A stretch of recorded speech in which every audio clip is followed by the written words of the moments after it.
possibilities, but one option was that Moshe intervened, and upon his intervention, um, uh, God backs off, right? A partial back off, not a total back off. But in Yirmiyah, God prompts him, right, which means he doesn't really want to. right. You know where you'll also see that?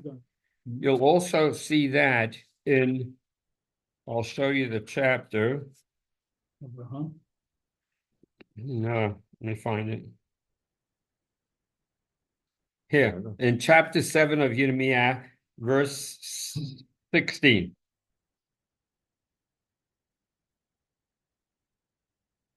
Read verse 16 or translate it, whoever has English. I'll read the Hebrew. ואתה אל תתפלל בעד העם הזה, ואל תישא בעדם רינה ותפילה, ואל תפגע בי, כי אינני שומע אותך. Sure it does. Can you translate? Yeah. As for you, I do not. As for you, I do not pray for this people. Not I do not. Do not. Oh, sorry. As for you, do not pray for this people. Do not raise a cry or a plea on their behalf, and do not beseech me, not beseech me. Sorry. Yeah. For I will not listen to you. For I will not listen to you. Right. So what does that mean? Don't pray to me. Right. Yeah, and he pray to me. Yeah, and if you pray, don't pray, because I'm not interested. They're out, right? Al tisa ba'adam rina tefillah. Al tifga bi, and don't push me, don't press me. Because I'm not going to listen to you. Now, when somebody goes like that, I always told the story 30 years ago. 30, 40, don't pray, 40 years ago, I used to say, when my father was very angry, my mother was 5 feet tall, and my father was 6 foot something, like Jonathan, let's say, think of Jonathan and a 5'2" woman, right? So if he wanted to, so now he's coming to kill you for what you did. So she puts up her hand. She weighs 100. He weighs 200 and something, right? It was big. And he's like this. Well, she has her hand up. Moshe. Right? So now so he's pushing. So what does that mean? It means he'd like to kill you, but he's glad that she's intervening. You're putting up a hand and not kill you. Because he doesn't want to kill you, but he wants to tell you, I want to kill you for what you did, right? It's a parent, a father, and a wife. They're doing it over here. That's you say that's the same thing. Hashem is God. God says, don't intervene. Don't push me. Yani, what happens if you push me? I'm going to respond. No, I will. He says it, but when he, because I don't care. I'm not going to listen. I won't hear you even if you pray. You're not listening. You didn't get my example. My example with the hand was like this. Let me put your hand down. I want to get him. What do you mean put your hand down? I want to get him. If you want to get him, you got to put your hand down. A hand is like a piece of tissue paper in the way. Put your hand. Stop stopping me. If you keep stopping me, I'm going to break through. Of course, it's the same exact thing. It's the same exact thing. Yeah. Don't pray. Yani, if you pray, something's going to happen. What does he have to say? Don't pray. Don't pray means if you pray, it might have an effect. No, if you pray, I won't even hear you. That's if you don't put your hand down, I'm going to get her. It's to say you're not reading the nuance. I hear the nuance. The nuance is a nuance of this. I'm not going to listen to you even if you pray. Right? Even if you pray, I'm not going to listen to you. What is he telling you that for? Just don't listen. Just don't listen. So you know what he does? He prays. And God responds. Right? So that's what God wanted in the... What? Out to side and not to select. Don't a prayer and a cry al tasab tisab adam rinat tefillah. Going back to which prayer? No, Moshe says im tisa. No. That was that prayer. Don't lift up that prayer. What do we say that this passage? I don't know. Look it up. Look it up with Shlomo, chapter 11. Yeah, right. Look it up. Yeah. So yeah. Prayer that, whatever. Yeah. Yeah. It's there. So that prayer. I think he does it again. By the way, right? I want to just see if I find the other one. Yeah. Take a look. That's right. Take a look at chapter 15, verse 1. V'yomer Adonai Eli, and God told me, Im ya'amod Moshe u'Shmuel lefanai, if Moshe and Shmuel would be standing here in front of me, in nafshi ila amazeh. I'm not interested in these people. It's chapter 15. Yirmiyah, chapter 15, verse 1. Okay. You got it? Yeah. V'yomer Adonai Eli, Im ya'amun Moshe u'Shmuel lefanai, in nafshi ila amazeh. You know the words in nafshi ila amazeh? It's like a my soul is not to this people. It's a, what do you call it? What do you call it? What do you call it when you make a couple of words and they make? It's an idiomatic phrase, right? I don't know how they translate it there. Yirmiyah chapter 15, verse 1. Well, not show favor to this people. I won't show favor. I said it's an idiomatic phrase, right? Shalach me al panai v'yitzeu. Send them out from before me and let them go out. So what is Hashem telling Yirmiyah? Moshe and Shmuel is pretty invoking pretty. No, he's telling him if they would be here, I wouldn't listen. How about him? No, he's not putting him over Moshe. Yes, he is. Most assuredly, he is. If Moshe and if the great Moshe Shmuel, I wouldn't listen. Right, but how about? I'm listening to you. Yeah, that's exactly what he's telling him. That's exactly what he's telling him. By saying if they would be here, I wouldn't listen to them. All he had to say was this: I'm not going to listen to you. He doesn't. You would bring them here, I wouldn't listen. That's like the hand. That's exactly like the hand. Put your hand down. If you would put your hand down, I wouldn't. I would go after him. Yeah, think he's on the level of Moshe. Doesn't matter. Has nothing to do with what he thinks. No, you're being. I'm not being short-sighted. Yeah, not short-sighted. You bring Moshe Even- well, I'm not gonna. Exactly. They can't even get to me. Right.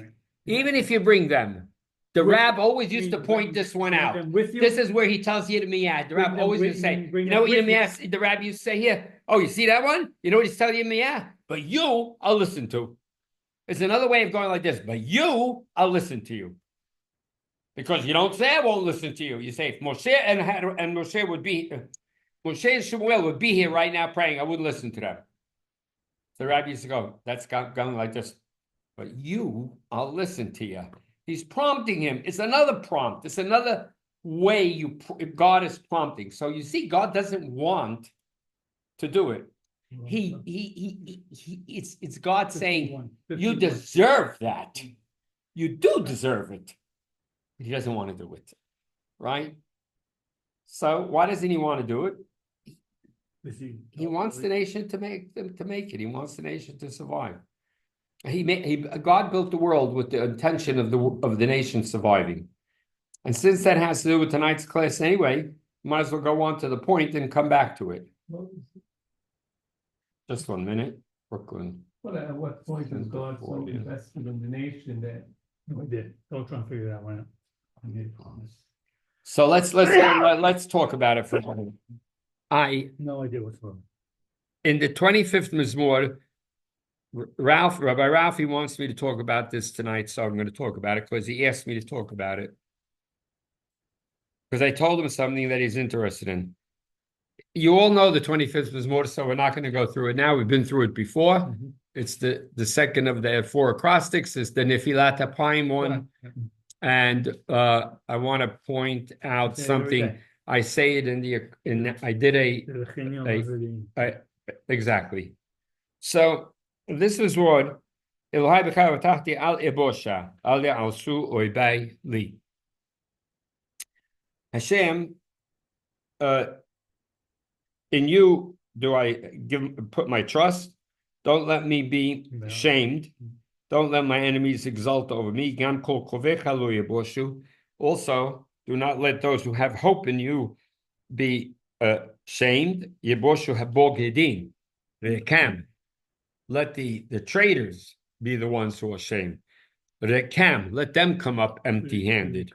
The implication behind the opening to this is what, and its closing, if you go to the Sheen letter, the penultimate letter, which is in verse 20, Shomera nafshi, v'hatzileni, al ebosh, do not let me be. There's that word again. It forms an envelope around the mizmor. Al ebosh ki hasiti back, because I rely on you. And then Toma Yoshi Yitziruni Kikiviticha. The last word of this mizmor is Tom and Yosher should, right, uprightness and integrity should the watch over me because I have hope in you. This is the mizmor that's listening. You all remember? It's the one that's missing the letters Kof and Vav, and hope. And there is no hope. And the letters, only reminding you, the letters Vav and Kof in the 9th and 10th mizmorim were the letters that restored order. You all remember this? It restored order. The Vav was V'Hashem, Hashem's name, 29 words, first, middle, and last word. And then Kuma Hashem, the Kof. Those are the letters that restored the Mizmor 9 and 10 acrostic to normalcy. And in the 25th Mizmor, good evening. And in the 25th Mizmor, the letters that restore order are missing. So remember, it's called evil and the disruption of order. So the order stays, so to speak, disrupted. In 9/10, there's disruption. There's evil, and there's disruption, but order is restored at junctures, at critical junctures with the Vav and the Kof. And over here, they're missing. So this is a mizmor that has total despair, that is in a hopeless situation. You all remember this? I'm just doing this to remind you. Whenever I say this, Rabbi Ralphie asks me, podcasting, nobody saw this for 2,500 years. How did you find it? Right?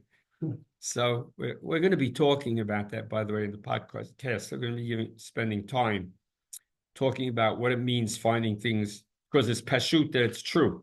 It's not like I have a good, cute sivara, it's not a nice drush derasha. It's fact. So why wasn't it seen for 2,500 years? That's a conversation to be had.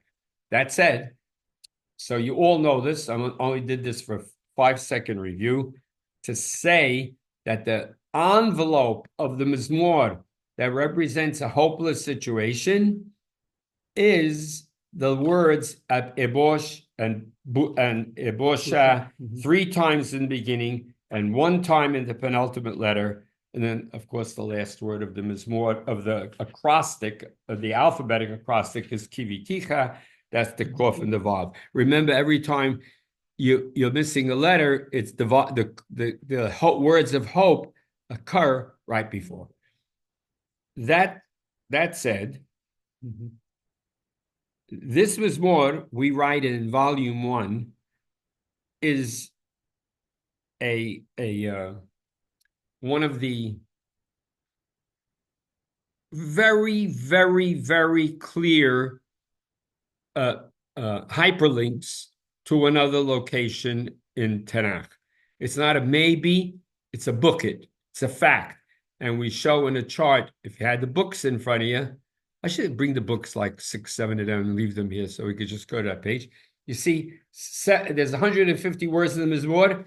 75 of them refer to chapters 32, 33, and 34 in Shemot, which is the story of the Egel, and it's follow-up to his prayer and his where he says Hodi'ini nat terachecha and Hodi'ini nat kibodecha, and Hashem says I'm going to call out of my name Hanun, and Moshe keeps telling God if I'm sati hen benecha, but he keeps not getting the answer he wants, and then finally God tells him stand, and you won't be able to see me my face, you'll only be able to see me retrospectively. All of this is review quick. And when you'll see me retrospectively, you'll be able to understand my ways and so on and so forth. When he gets that and he says, Hanun, benim, bnei benim shilishim rebeim, and he hears that it's limited transgenerational punishment, he says, Ki am kisheoref, because they're am kisheoref, forgive them. And God says, the very next words, the most amazing, wondrous berit. Good? The outstanding hyperlink to 32, 33, and 34, that is what you'd call explicit, is the letter Dalid. A.B. read the Hebrew words of the Dalid letter. It's very easy words. 25, 4. 20. Derachecha Adonai Hodi'eni. Those three words, if you'll hold your place over here in 25, and you'll turn to chapter 34 or 33 in Shemot, and you go to verse to 33, verse. No, not that verse. Verse 13. Yeah. Read verse 13. It's solely ve'ata.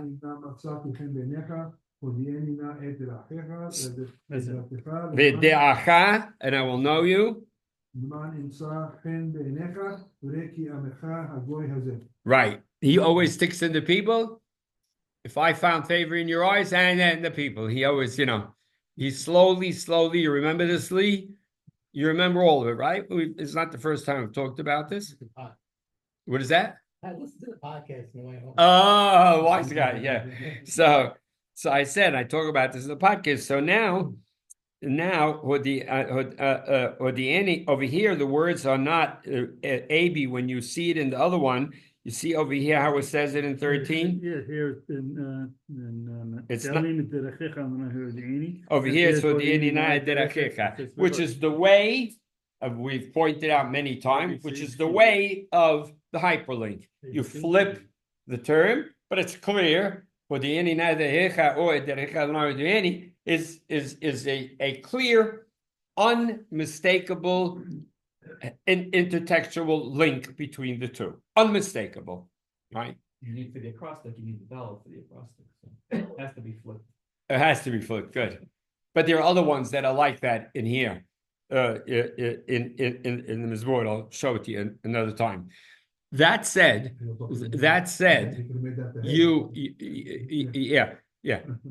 but of course, there's a reason why it's at the Dalit and so on and so forth. It's correct.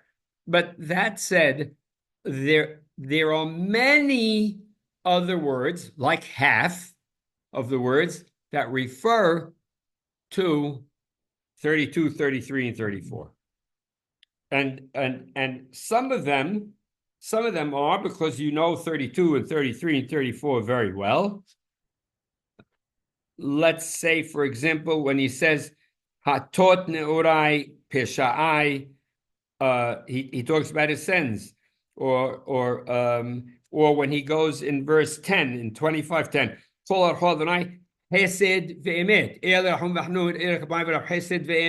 right? So he's quoting the Midot. So Berito, the word Berit comes in over here. So you can go, so what if the word Berit comes in over here? Remember that in 32, 33, in 34, he says, right? It's going to be amazing, right? Mm-hmm. You see this word, in 25. If you go down to the 13th verse, and then Sol Av Ubri Tol Hodiam. You see the word Berit again? The secret of God is to those who fear him, and his covenant to be made known, right, to them. Stop. How many times does the word Berit come up in the first book of Tehillim out of 41 Mizmorim? Take any kind of a guess. One. Two in this one. Two and only two. One Mizmor in the whole book, 41 Mizmorim, only here and twice. Now, that's what you call purposeful omission everywhere else, purposefully showing up over here, so that you, the reader. Why are you going all the way to 41? Because that's the end of book one. Okay, in book one. I said in book one. Oh. There are 13 Mizmorim that have Berit in it, 21 Mizmorim that have Berit in Tehillim, right? Wait, 21 occurrences and 13 Mizmorim. Yeah. No accent with that. Right? So why out of 41, one, right? In the other books, it's 2 or 3, or it's chiastic, by the way. It's the occurrences, book 1, book 5, book 2, book, yeah, right? 2 or 3, 4 and 4, et cetera, et cetera. 25th and then the 125th, right? Because that would be chiastic. No. Book-wise chiasm. How many in book 1? How many in book 5? How many in book 2? How much book 4? How many in book 3? And then 3 in the middle has I don't know, let's say 8 of them, or whatever, right? But the point being, this is where the covenant is coming out. Now, of course, that's supposed to catch your attention. Why? Does anybody know the answer why? Why it's important? Because I just read to you what it says. Yeah. Sod Adonai Lireah, he is hodi'eni na et achecha. Make known to me your ways. Right. 80 words later, it says, Sod Adonai Lireah, the secret, right, is to those who fear him. Ubrito, and his covenant to be made l'hodi'am, to be made known. He asks to be made known, and it's made known, but it's a secret. That secret is only known to those who fear him. The answer to Moshe, the answer to the question in the Psalm. Is everybody still with me? Because if I lost you now, you're not going to. So clearly, the covenant is being expressed in book 1 out of 41 Mizmorim, slightly off of center point, which would be the 21st Mizmor, with an emphasis of, you want to know what the Berit is all about, the secret of the covenant. This is the secret to the covenant. Everybody with me? Yeah. That's why it's here and nowhere else. It's singling it out in the book. I said it. You want to find the covenant? You want to know? Look at them as well. When you look at the room, say, "Oh, you're asking that famous theodicy question, the famous question everybody, the whole world always talks about." Chapter 34's question about Moshe Rabbeinu at the Egil story when he's praying, and he asked that question, right? It's only once in the that question. Book 1. Book 1. No, not the word Berit. Yeah, that's it. So here you are. Here's the Mizmor, and 75 of the words are referring to that spot. So that if you think you're in the Midrash land, you're not. You're not, because it's like saying every other word is referring, and Hodi'eni is what you call super hyperlink. You can't miss it. All good?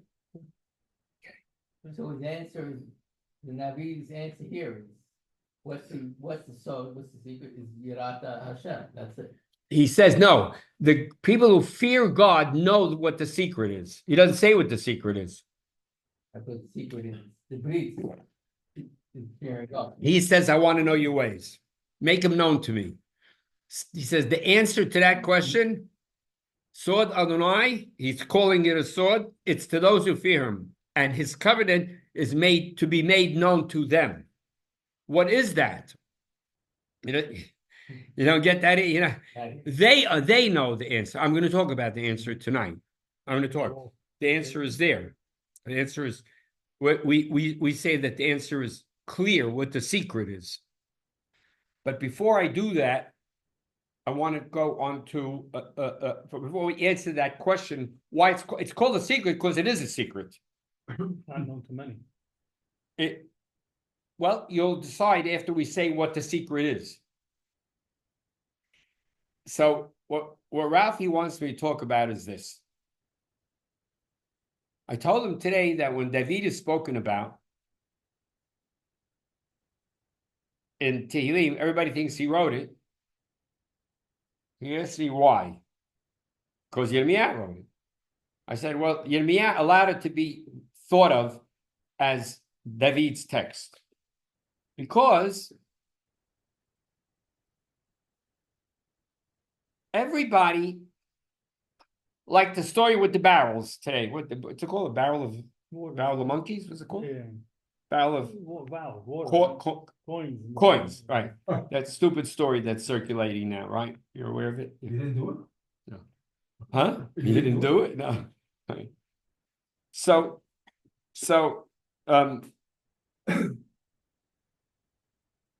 everybody likes Superman. Superman is a Sadiq, and he's invulnerable. He's a mild-mannered reporter for a great metropolitan newspaper who right? Faster than a speeding bullet, able to leap tall buildings in a single bound, right? More powerful than a locomotive. Great metropolitan. No, for a great metropolitan newspaper. And what does he do? He wants to truth, justice, and the American way. He's a Sadiq.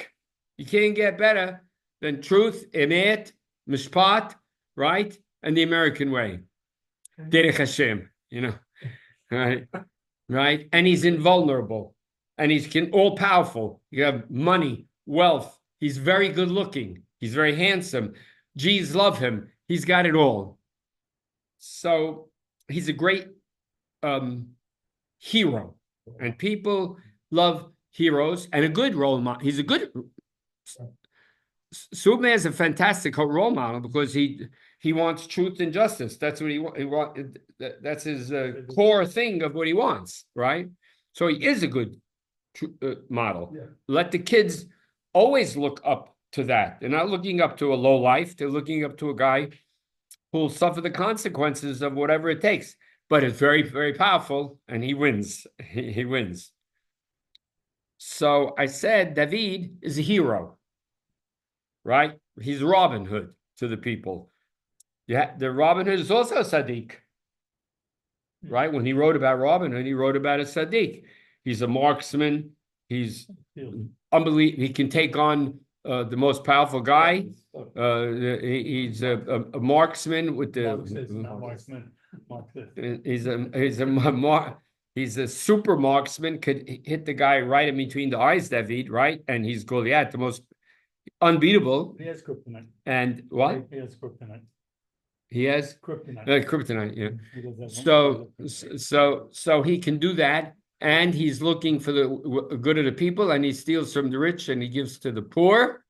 He cares about poor people. That's his merry men, the band of men, so on and so forth, right? And he stands up to the sheriff of Nottingham.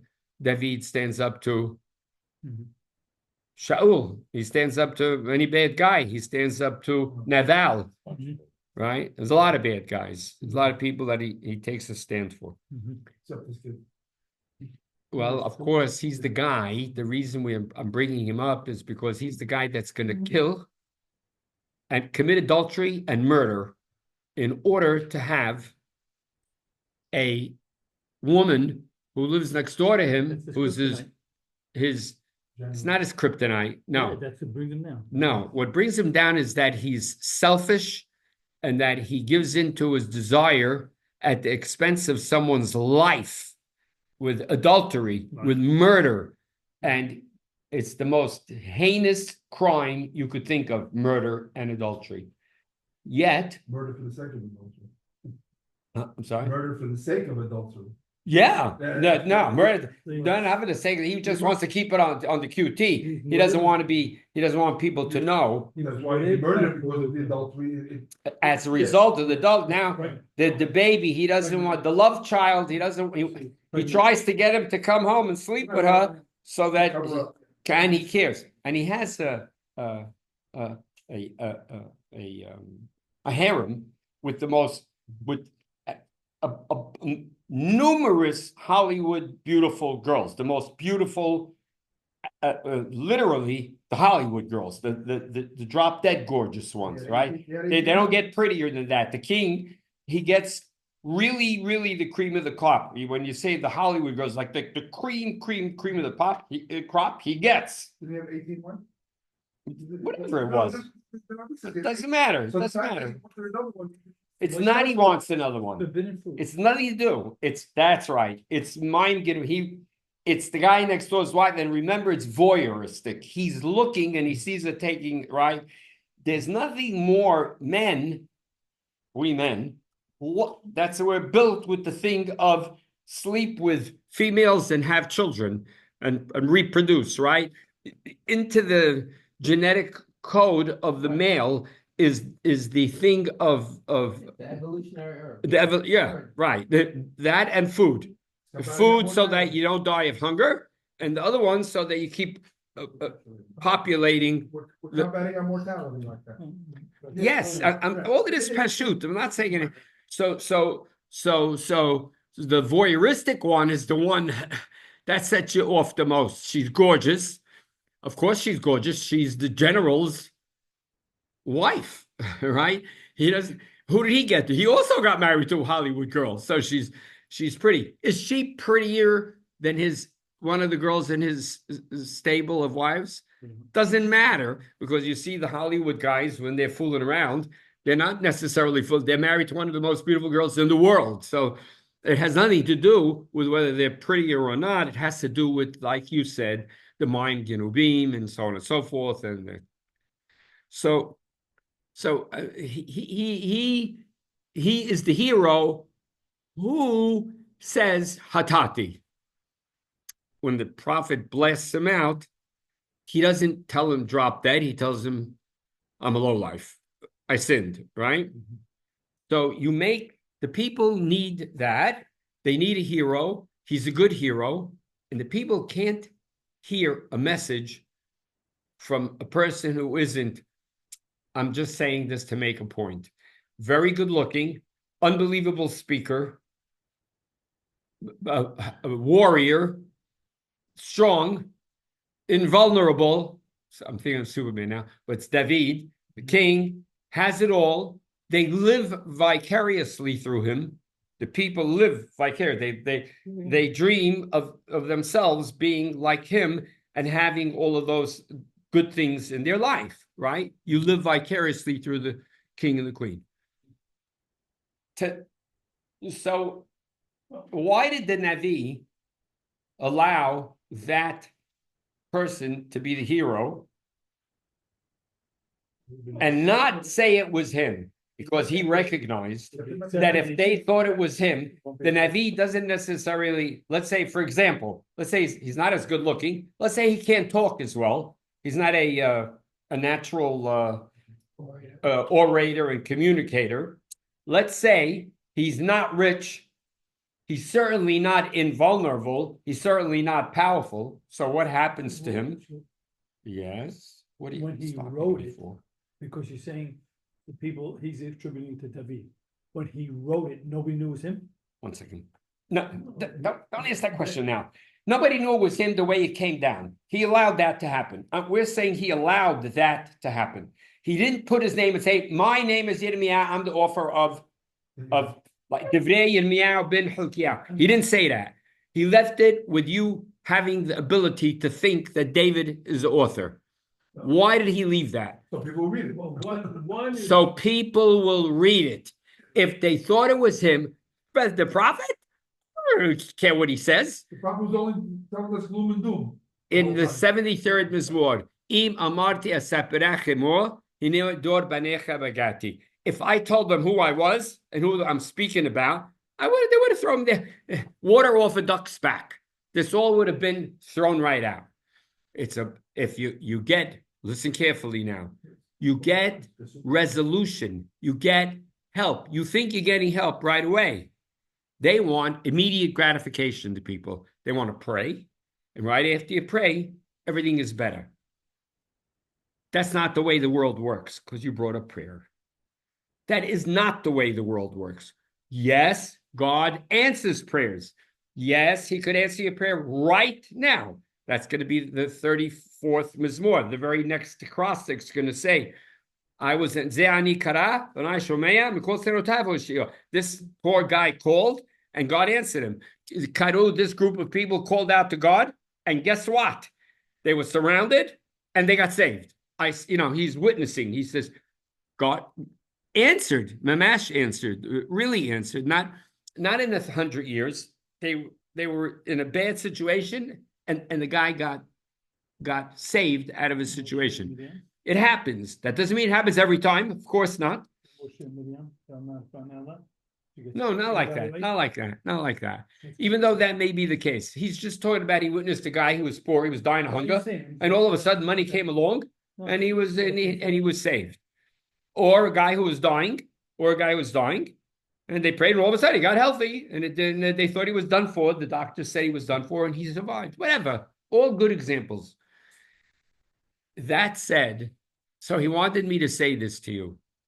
I told him that Yosef makes a decision. I can't let anybody know who I am. Because if I let anybody know who I am, my brothers, if they know who I am, then I can't accomplish my ends. Because then we'll never have peace. But if I think I'm the head of all of Egypt, powerful guy, I can do whatever I want behind the scenes with them. And I can then turn the situation around to where they recognize their shortcomings, what they did, and then we'll have true unification. Good? Okay. So that's an example of a decision to stay hidden behind the scenes. Another example to stay hidden behind the scenes is with the Navi. He, in 73, if I told them that this bad guy that I'm talking about in this Mizmor, that I was jealous of, and I said, what the heck am I doing all of this in my life for?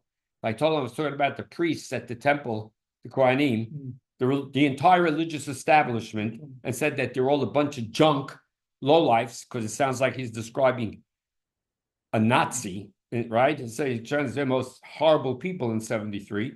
They consider that the Mizmor of the Theodicy also. Do you know that? I think it's because he says I almost fell to that, but I pulled out. I had the word Mikdashei. I understood their end, but he was jealous of them. He says he was. He says, what the heck is they have good lives and I'm suffering, right? He was. He admits it. It got to him. In any event, the point being, he realizes that he has to stay behind the scenes. Similarly, the Navi allows, I told him, so that allows David to be utilized for conveying a message to people who are immature. They're immature. Let's call them not evil. It's a mistake to call them evil. They're immature. They're like children. They don't understand certain things, and they won't understand it if you say it'll be like water off a duck's back. It'll be like saying it to a kid. He doesn't know what you're talking about. It just they hear you talking, but there's no reception. Where if you tell them the story as about Clark Kent, right? He's disguised. It's very good. It's a good example, right? He's disguised, but he's really Superman. And but you're talking about that kind of a character, they can relate to that. There's a lot of immediate gratification with that. There's a lot of answers right on the spot. There's a lot of, by the way, he thought this was a big hadush, Rafi. He thought it was a gigantic hadush. Oh, yeah? Yeah, he was very taken with it. He said, did you ever write it down? I said, no. He said, why didn't you write it down? I said, because I never got it fully you know, I won't put anything down unless I think it's correct. For a long time. Yes. I said, he says, does Morris know this? I said, yes. Says, did Joey know this? I said, yes. He says, who else? I said, nobody. I said, they don't know it. So I want to talk about this aspect of it tonight. The story with the barrels and the story with the women who are telling Yirmiyahu in chapter 44, when they tell him, if we would have continued offering the cakes, the sambusak, you remember? All of this happened because we stopped doing it. We listened to you. We were idiots for listening to you. When we did that, life was good. The ultimate stupid, moronic, sad reality, right? So why are there people in this community who put their pictures on the thing and not be ashamed to put their name and say, we'll throw the coins in the barrel for you. You give us $101 and everything will be good. Why do people do that? Because people want immediate gratification, immediate answers. People are not interested in anything being long-term. They want a short-term answer. They want superstition. They want magic. They want avodah zarah.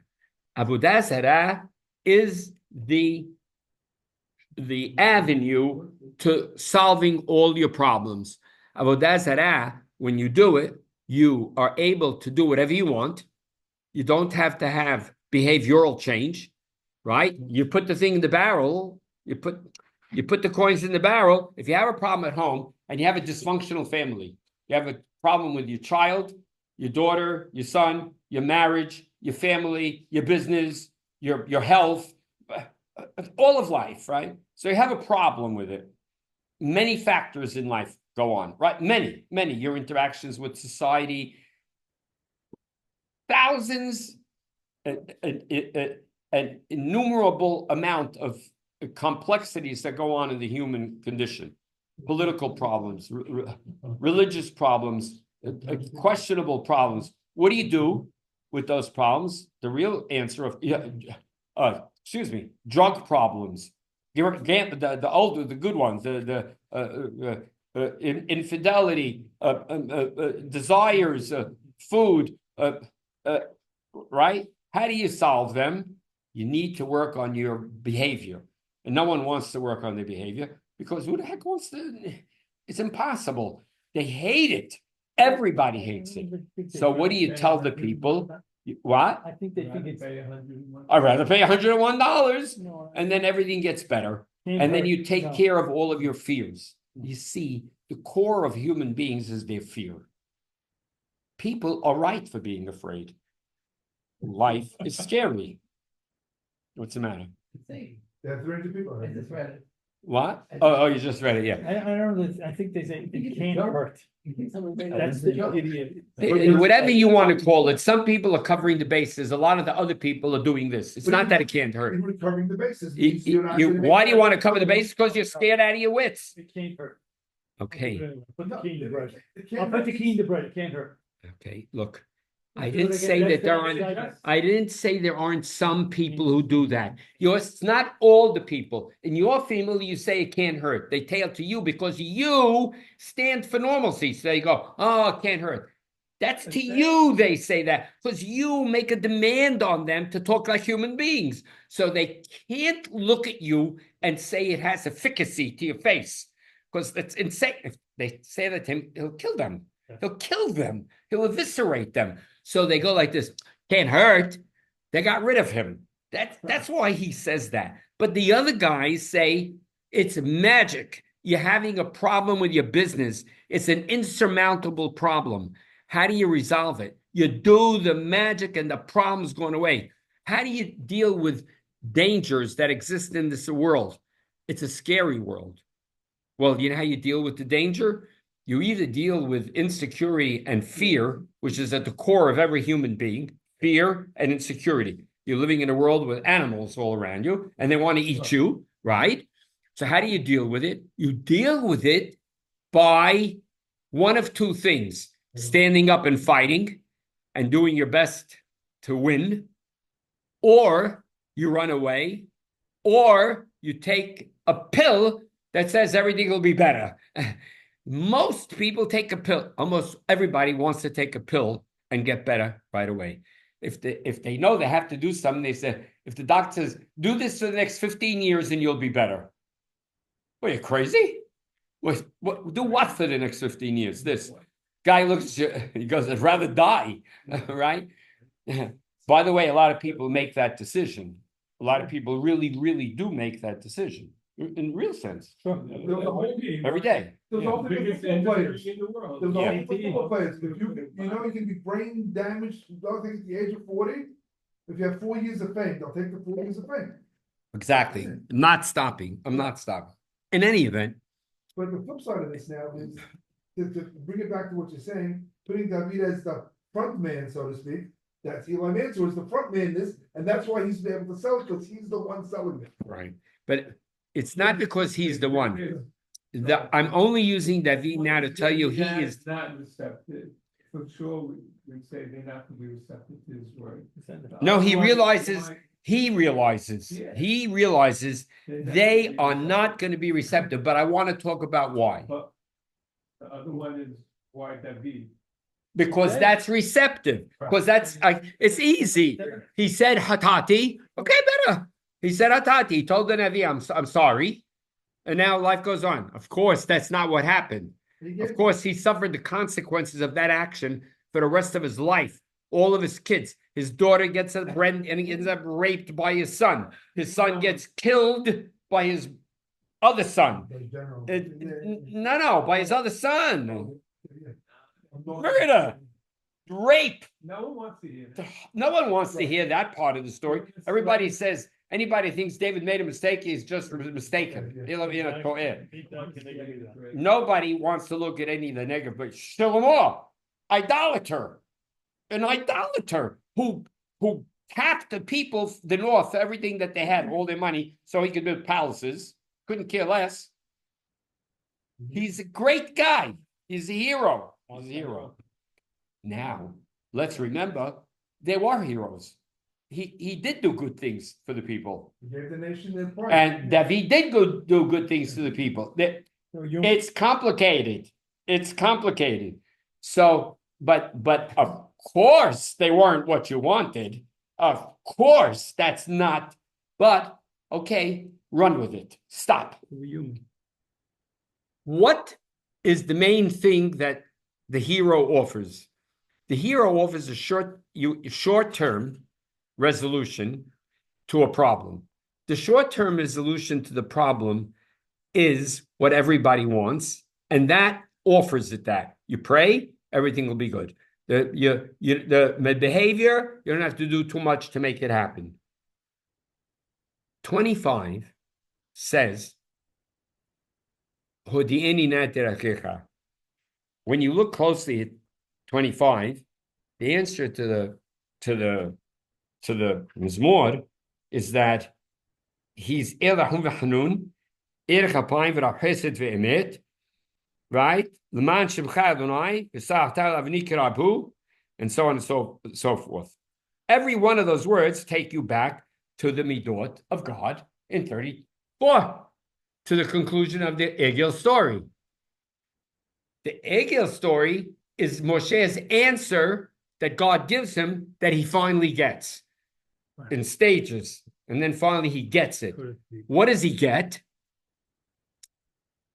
His first thing he tells God is, if you don't forgive them, erase me from the book. God tells him, I'll erase whoever I feel like erasing. It's not your decision. I erase who I want to erase, right? Right? Me, right? I'll do that. That's you're not dictating that. You're not making that call. And so on and so forth. It goes in stages. I want to rush through that now to say this. The answer at the end is that which is the answer in the 75th and 6th Mizmorim, the center of Tehillim, which is the answer to Eliyahu, which is the Berit Ben Abetarim. Berit Ben Abetarim, remember, Dorevi Yeshuvu Hina, and so on, the take the egel, and nobody knows what it means. And we say that's the same story. That's this. Al Banim, Al Binim, Al Shilishim, Al Rebbeim, etc. That's and Eliyahu. I didn't start the fire. You started the fire. It's not the solution. What do you mean? I'm the only guy left in the whole world. What do you mean? I'm the only. Everybody else is dead. Well, what would you like me to do? Let them get away with it? What you did was not the answer, right? What you did was not the answer. That's not the way I work, right? I'm not there. I'm not in the thing. Good. So whether it's Eliyahu, whether it's chapter 34, whether it's 25, whether it's the Berit Bnei Betarim, all of them are emphasizing this. That secret, that answer is a secret to those who fear God. That is why the covenant is found in the 25th Mizmor. That is why it'll allow you to think David wrote it. That message is not a message that you can convey. Don't take me in the wrong. I'm just saying anything now. To the masses, to people in the past, to today's time, to any time. Nobody wants to hear. And that's why it's called a secret. You want to know the answer? The answer is that the world is built in such a way that bad people can do bad things and get away with it. Superman's not around. God is around, not Superman, not David, right? Not that imagery of you make it all better. I love when Mars says the Torah opens up on the good guy, Hebel, the bad guy, Cain. Cain says, I don't like the fact that he's jealous. What does he do? Murders him in cold blood. What's the ramifications? He gets away with it. No, forget if he suffers consequences, but does he get away with it? Hebel is dead. Where's the opening story? Where is the fairness in that story? Why didn't God intervene on Hebel's part? And why didn't God tell Cain, how dare you? Keep your hands off. Where was the hero coming and resolving the problem? It didn't happen. What happened to Hebel? He's dead. He's gone. Done. End of the story. No one wants to hear that. People don't want to hear that. The people are not prepared to. You have to be mature. You have to be a person who matures to the point where you understand that God created the world with freedom, with free choice, with real free choice. That's what Eob is going to be about, right? Eob is going to be about that very subject. He's what is he? Tov Yashar Sur Mera Visad Mera Tam Yashar and he Visad Mera, and he turns away from he turns away. All passive, all passivity. In the end, he's told, according to Rabbi Soon, which everybody says there's no answer to. We've talked about this also talked about this. He's told, I'm saying a lot of things tonight. He's told, you don't like what you see? Fix it, and I'll help you. Fix it. You don't like what the Arabs are doing today? Fix it. The whole world's coming there. Fix it. You don't like it? Fight them. You don't like it? Put them down, right? Don't stand by. You don't like it? Fix it. I'll help you fix it. They can get away with a lot. We'll get away with a lot, but you could stop them. That's what God says. I'll help you. When? The 37th Mizmor. Ve'od me'at ve'er rasha hitbonata al mekomo v'inenu. And in a little while, right? And there'll be no wicked person. And you look on his place, right? You'll study his place v'inenu. You all know that means the ayin. It's the only place that the letter, which is ubiquitous in 37, and is missing at the spot where he's supposed to be in the alphabet.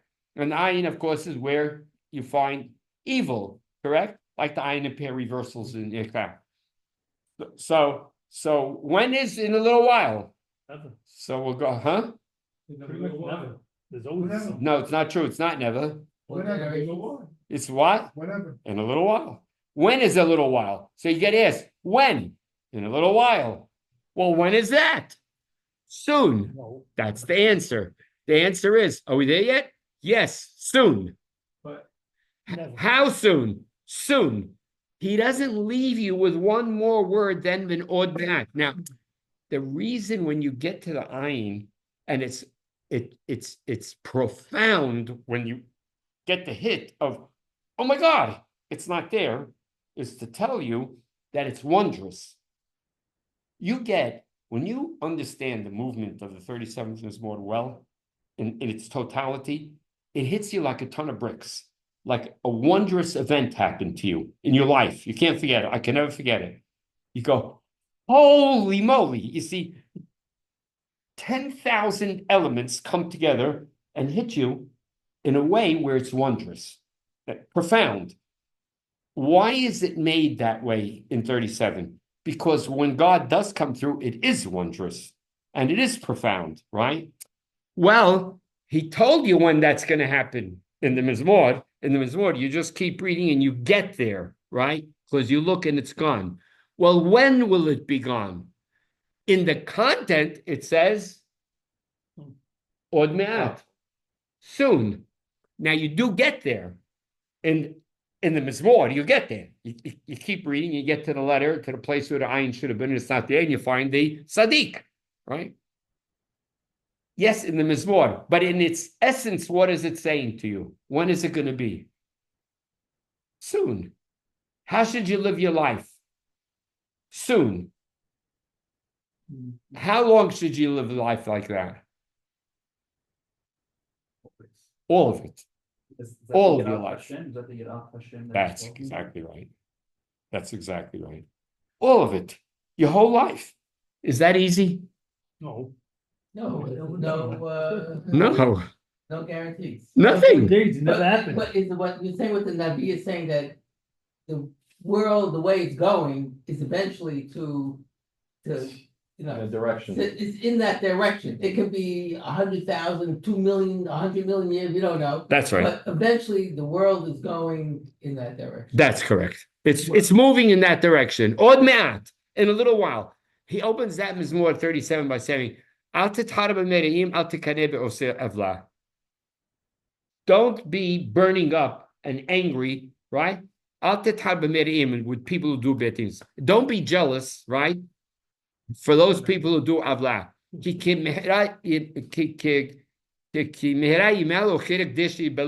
gonna right away. They're gonna disappear and they're gonna disintegrate like grass. You know how grass is green and then it turns right. It's like grass. They're like grass. The righteous is like the 92nd Mizmor. Is that what everyone was doing? Got the analogy? Yeah, Oh. and the 92nd Mizmor, right? He says they're like grass. They're like grass. It's all over. I mean, Yeah, like grass. It's like grass. It's going to happen. It's built into, they're just going to disintegrate, right? And so be right. And right? Yet will they be fruitful in their old age, right? That's the Shabbat. Mizmor. You all know what I'm talking about, yeah? It's a very It never comes. difficult answer. It's a and very- People cannot cope with that answer. That's what today's class is about. That's what Rabbi Rafi asked me to talk to you Blame guys about. people for not coping, being able to cope with that answer. So much so that he says, let them think it's David. Because they're immature. People need the hero, people need the story. They're not going to hear this message. Is it an immature message? Yes. But It's not- let them go with this, and eventually maturity will set in. Somewhere, some people, society will look at it, society will learn, society will change. But let it go now, because otherwise it'll be like water off a duck's back. A little bit like saying in the Torah, if you just outlaw slavery, you're wasting your time. You're just wasting it. They won't even read the book. Don't outlaw it. Of course it's sick. Of course it's sick to legislate. But if you legislate, you'll change the quality of life. If you legislate for the women, There'll be a day when women will be just like men, right? But if you don't legislate into it, you're just wasting your time. They're children. Whose children? Who's immature? The greatest minds in the world, all the geniuses, all the intelligentsia, all the political leaders, all the educational leaders, all of them are like a bunch of children. So how do you work with it? You work with the human condition, and therefore you let them think David wrote it. You let them have their heroes, and you let it slowly seep in to the collective subconscious of the nation, and you bring about change. It's like that, particularly in the wild, world. Yeah. It's so important, it's such a hashuv book in the world, No, saying it's that maybe it wouldn't be like that if it was just Yeah, one more, That's exactly. one more book by Yirmiyahu, just one more book by. That's right. That's exactly Fill right. out that special status without people. They thinking- flip for it. They flip for it. But unfortunately. So you let them flip for it and you let them go with it, but it works because it's written on multiple levels and it accomplishes. It accomplishes. But a lot more's happening the opposite way, when they start reading it for magic and they start relying on it the wrong way. But you're and not- it's You're not gonna the stop balance is that. not working. They're always They're gonna, gonna stop that. they're always gonna read into the thing. You're never stopping that. You can't. But it's getting, but There's no mention of, we're losing the battle. It's There's no it's mention of 2000 and We're losing the battle. no. The point is that's you have the whole Torah, it doesn't mention the afterlife, but they say it's all over the place. What are you gonna do with that? it's built into the system of the way the You can't human do more than beings not are. talk about it. How are you going to change the human race that they became sentient? Human beings became sent. God allowed a being to become sentient. How are you going to let that sentient being become something of another order? How long is it going to take? More than 4 generations. Mm. It's not gonna be- How long has it been so far? But- How many years? It's moved. 13.5 million? 13 million? What, people? Yeah, no, till people came on the scene. No, it's been a. Really? it's been a What long- really? That took No, people. No, 100 million. 100 million years. I don't know. 100 million years to get 100 million. And then after that, it took another million later, and then And then we yeah. go back. And- People that were burning. Most of history only occurred in the last 10,000 I didn't say it didn't move. It did move. It moved micro in micro steps. So you look back and there's movement, and God moved it along, and that message is what I think is going on, and why it lets you think Shlomo wrote No, David. you Shira Lord Shlomo. What is that about? Shlomo and all the things. Hoy boneh betor below tzedek. Woe to him. So I think Shlomo is saying, woe to him who builds his house without righteousness. He built his house that way, Yeah. right? It's about him. But no one's going to take the hero and say that about the hero. Or whatever. Oh, he's the really wise guy. He's the wise guy. He's the opposite of the wise guy. So how are you going to do this? You're going to do it slowly. You're going to do it with time. You're going to do it with behavioral change. You're going to do it with letting people think those things. All of this, I said, in the process of telling him why the secret of the sword of Adonai, the secret of it's called a secret. I believe it is a secret. This is a secret. How do you refer to a thing like this? You call it a secret. You that's a way of saying it's something not known to the masses. It's like it's a secret. It's a secret that the God-fearing people understand. That's the Uberito Lhodiam. That's made known to them, right? To them, they understand this concept. But you got to be God-fearing to do that. You got to be brave. You got to be God-fearing. You got a lot of things to overcome. You know what a person is being asked, so to speak? I said this in the podcast. You know what cognitive dissonance is? You all do? Okay, say it, Morris. Cognitive dissonance is when you're confronted with something that contradicts your beliefs and understanding of a thing, and you're trying to reconcile it. So you live with cognitive You dissonance. can't. So that's the dissonance. The dissonance is it doesn't coordinate. But you live with it. So I told Rabbi Ralphie, that's why in Tehillim, I always say the graph. What does it look like? 136 is world. What a high. The next one, Al Naharot Babil. How do we sing Shir Hashem? Yeah. At Matnei Chad? How can I do this? I don't understand. He's telling you that he lives in that reality. The 37th Mizmor says, "V'od ma'at ve'en rasha v'banat al kmo ve'enenu," and he won't be. In the next two Mizmorim are a team saying his situation. And you know what the last words are? Hasha mimeni ve'abigla betere melech ve'eneni. I'm not going to be here. Well, which one is it?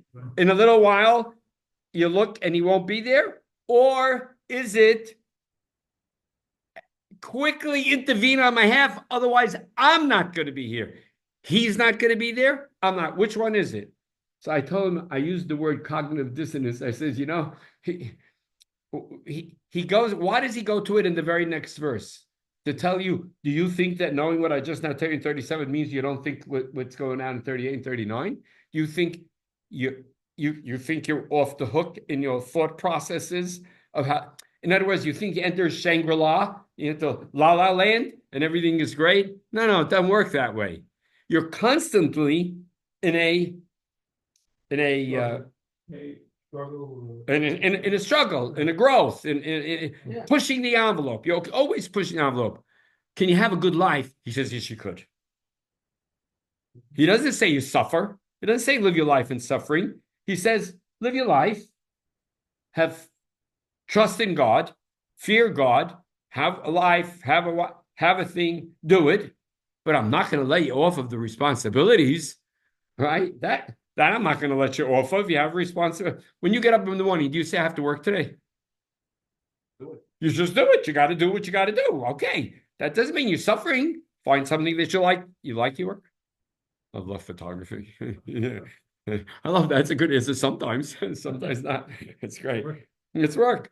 But you can live your life and you can do it in a way where you're moving in a direction, and when you enjoy the direction, you enjoy your children, and you enjoy eating, right? I know it was built into you, but you enjoy it. You enjoy sex, even though it was built into you. There are things that you enjoy in your life, but if they're done within the right context, yeah. But it doesn't mean what the other guys want. The other guys want no problems, no situations. No constantly having to make decisions all the time. Should I, shouldn't I, should I, should this one?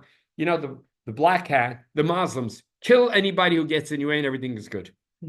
Slaughter. It's a religion that teaches you to slaughter men, women, and children when they get in your way on your way to what's it called? Valhalla? Yeah. Valhalla, right? On your way there, you can kill, murder, maim, anything you want in order to get there. No, you're not going to get there that way.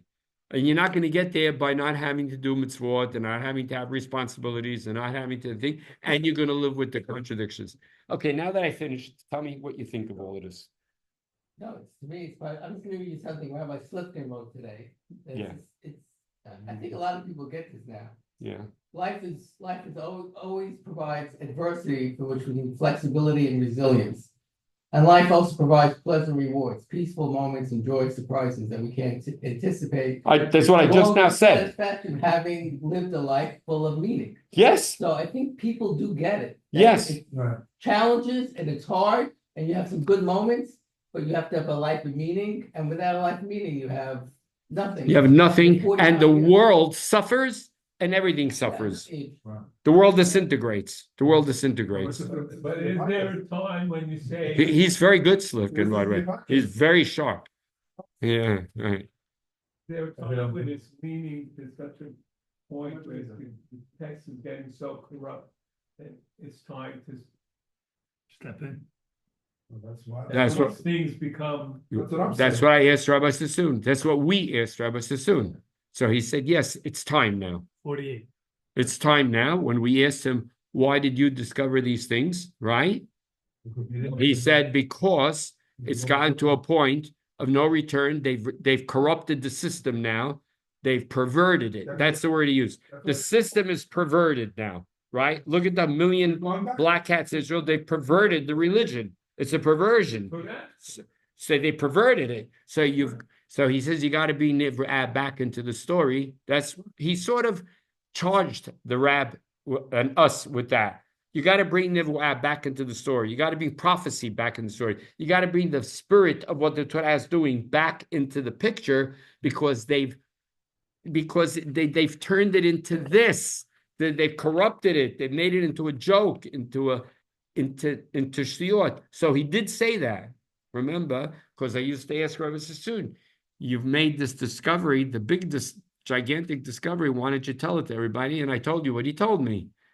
If you personally alone had the atomic bomb, would you use it? You discovered it alone. So I told him, I don't know. So he says exactly the fact that you have a thing that could be a powerful game changer doesn't necessarily mean use it. You have to be very cautious with your power. If you misuse your power, you could blow up the world if you hear it. Which is what he did. Exactly right. Exactly right. No, he's saying what Sassoon should have done. Yeah. But he didn't say no to him when I told him in the hospital, when I told him, is it time for your material to come out? He went like this. He didn't tell me no, and he didn't say, he went like this. Think about it. Right? Think about it. Use your judgment. Use your judgment. That's correct. But Maybe it is. But I think that the new generation, I think people need it now. Yeah. This life, Yes, they do. they have to understand, like, why life is hard, life is tough, life is it's crazy, and why should I be religious? Why should I do this? Like, you're part of a mission. You're part of a mission That's right. of 5,000 years, and you're part of a link in the chain, and you have this amazing thing, and you're very special, and Right. you can't give it up. Can't give it up. Right? But people- Because you could have an amazing thing at the end. The future is great. There's a great potential future that lies. As Rabbi Sassoon used to explain, in the process of fertilization, all the million guys are all pushing for the sperm, and millions of them. And one guy's going to bust through and going to turn into a human being. He's going to fertilize and he's going to be. And when he busts through, they all look at each other and they go, we did it. And they die. All of them. Woody Allen movie. Right? They all die. Yeah. But they go, we did it. We made it. I think that's a great example. No, we made it. What you're a link in a chain. You just described Rabbi Sassoon's thing. It's a fantastic thing that you could be a link in a chain. You see it's amazing. But with Israel in its situation in the world again on the brink now, we all know it. The writing is on the wall, right? Yep. They said they went in there. Oh, they went into it, right? Big time or just a little one? What? No, No, they went in. They went in. What do you mean? They went in heavy? Round? Ground Well, troops. some are saying they're just gonna go in. Just Uh-huh. get a buffer, clean out the zone. Uh-huh. But the fact of it is, everybody knows that it's a critical juncture, and nobody. I asked Ralphie, what's it like in Israel? Let me stop the recording. So you know what he told me?